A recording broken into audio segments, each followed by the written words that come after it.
ఉన్నాడో అప్పుడు వాడు ఎంటర్ అయి నిన్ను ఉతకటం మొదలు పెడతాడు. అది డేంజర్. ఏమైనా అర్థమవుతుందా నేను చెప్పేది? ఎంతమందికి అర్థమవుతుంది? నువ్వు బుద్ధిహీనమైన పనులు చేసినప్పుడు దేవుడు నీ ముఖం చూడనని తిప్పేసుకున్నాడు అనుకో, అప్పుడు వాడు వచ్చి నిన్ను బాధేసుకుంటాడు. అందుకని ఆయన ఏం చేస్తాడంటే, తగలబడితే తగలబడ్డావురా, సరి చేసుకో, అయిందేది అయిపోయింది, లేకపోతే వాడు చీల్చి వేస్తాడు నిన్ను. అర్జెంటుగా ముందు నాతో సమాధాన పడాలి, రా, దిద్దుకో, ఒప్పుకో, సరి చేసుకో, మారు మనసు పొందు. అవును ప్రభువా, నన్ను క్షమించు ప్రభువా, నీ అసమాధానం నేను తట్టుకోలేను, నీతో సమాధానం లేకుండా నేను బతకలేనయ్యా, నాకు నువ్వు కావాలని ఎప్పుడైతే ఆయన పాదాలు పట్టుకుంటావో అప్పుడు శత్రువు రాలేడు నీ దగ్గరికి.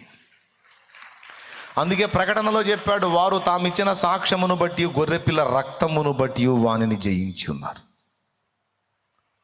నువ్వు ఎప్పుడైతే ఆయన రక్తాన్ని ఆశ్రయించిపోయి పరిగెత్తుకుంటూ ఆయన పాదాలు పట్టుకుంటావో వాడు సర్దుకుంటాడు. నువ్వు ఆ పని చెయ్యనంత వరకు వాడు వచ్చి ఉతుకుతాడు. యూదా ఇస్కరియోతుకు జరిగింది అదే. పేతురు కూడా పొరపాటు పడ్డాడు, 3 సార్లు అబద్ధం ఆడాడు, కానీ వెంటనే ప్రభు వైపు మళ్ళుకున్నాడు.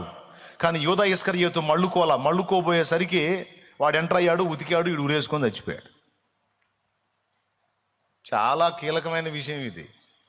అందుకే ఏదన్నా అతిక్రమం జరిగినప్పుడు వాయిదాలు వేయొద్దు, తర్వాత చూద్దాంలే అని ముందు పరిగెత్తుకుంటూ ఆయన పాదాల దగ్గరికి వెళ్ళి ఆయన దగ్గర క్షమాపణ అడిగి ఆయన రక్తంతో కడిగికొని శుద్ధి చేసుకొని దేవునితో సమాధానాన్ని ఏర్పరచుకుంటే అప్పుడు నెమ్మదిగా ఉండగలం.